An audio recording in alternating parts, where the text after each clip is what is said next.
Merry Christmas, Limitless family. This is our Advent Day 11, and today we're going to talk about the genealogy of Christ. And really, if you haven't read Jesus' genealogy, I encourage you to go take a look. You can find it in a couple of different places, a couple of different versions, and that's really important because you have versions that are written to different audiences for different reasons, and you also have, thankfully, because of that, we have both Joseph's and Mary's genealogy leading to Jesus. And something that's so cool from this genealogy, we see God working a redemptive story throughout history. We could look in Jesus's genealogy and say, man, there were so many failures. There are so many outcasts. There were so many issues and people that, we'd rather not talk about. We'd rather just sweep under the rug, that we would look down on and distance ourselves from.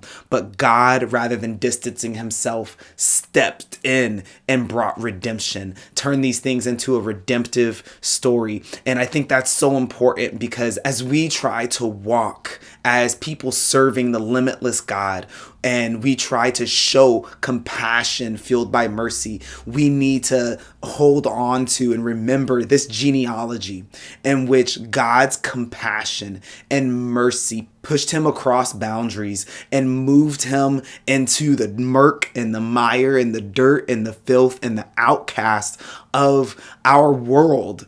And he brought redemption. And so that's something that we want to see. We talk about building relationships that change lives. This is what we see throughout Jesus' genealogy, is God working in history to not just change the lives of the people that he's touching, to change the course of their family, to change the course of history, to change the course of humanity and all creation. He worked through this genealogy. And so we get to see our limitless God serving as a God of redemption, as a God of reconciliation, as a God overcoming barriers, as the God who brings hope where it looks like there is no hope. And then as servants of this limitless God, we get to say, help us to show this compassion fueled by mercy. Help us to show this type of radical hospitality. Help us to show this type of disruptive generosity, this grace, this mercy, this love. So that's my encouragement to you, is that when we look at people, let's look at them as part of God's redemptive story.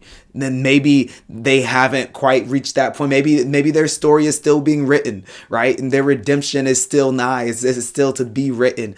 Think about that as God's writing a story. What type of character do you want to be in that book, right? Do you want to be someone that was reflecting this God of redemption, of compassion, of mercy, of hospitality, of generosity, this God who desires life-changing relationship? Do we want to reflect that and be that in our communities and amongst the areas of influence God has put us around, amongst those that we even come in contact with for maybe one time in all of our life? When that is written down in God's redemptive story, will it be a positive that moves people towards him? That's the challenge. Can you view others as part of God's redemptive story and challenge yourself to be a character within that story that encourages them towards Christ? If we can do this, if we can see others in that way, we can see and challenge ourselves to that role, we will be that blessing. We will bless others and we will build relationships that change lives.